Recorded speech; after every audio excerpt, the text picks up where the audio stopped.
рассказ про мою встречу одну с человеком. Этот человек был возведен раз вместе с другими на эшафот.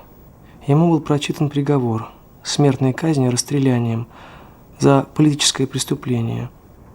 Минут через 20 было прочитано помилование и назначена другая степень наказания.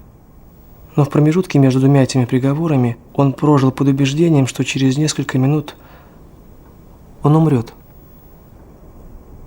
Он помнил все с такой необыкновенной ясностью. Он мне говорил, что никогда и ничего не забудет из этих минут. В шагах 20 от эшафота были врыты 3 столба, потому что преступников было несколько человек. И 3 первых подвели к этим столбам, и их привязали.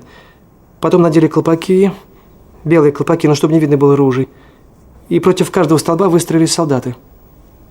А мой знакомый был 8-м по очереди, и выходило, что ему остается жить, минут 5, не больше.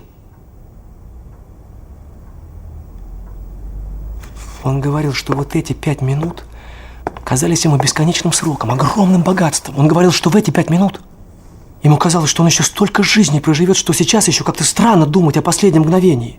И он даже еще разные распоряжения сделал. Он положил минуты 2, чтобы, проститься с товарищами. Потом еще положил минуты 2, чтобы подумать последний раз, про самого себя. А потом, чтобы последний раз поглядеть вокруг. Он помнил, что, прощаясь с товарищами, он одному из них задал посторонний вопрос и почему-то очень заинтересовался ответом. Вот. А потом настали те 2 минуты, последние, которые он положил, чтобы подумать, про самого себя. Он все думал. Как? Как же так? Вот сейчас же он есть, он же живет сейчас. А через несколько минут, через 3 минуты уже будет нечто. Кто-то или что-то, так кто же, где же? Он все это хотел в эти 2 минуты решить. Невдалеке была церковь, невдалеке. И купол светился, крыша очень светилась на ярком солнце, позолоченная крыша. Он помнил, что он ужасно упорно смотрел на эту крышу и на лучи от нее исходившие. Он глаз не мог оторвать от этих лучей.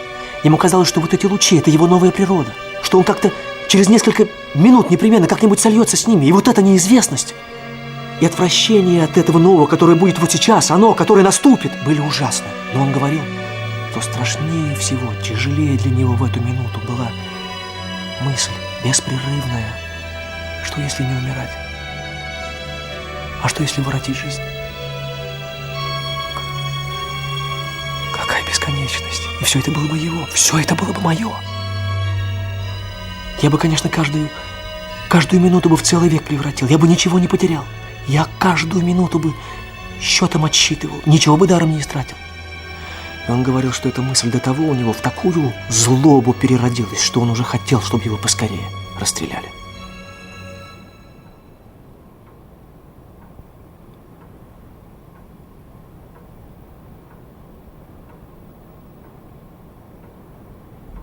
Вы закончили? Что? Да, закончил.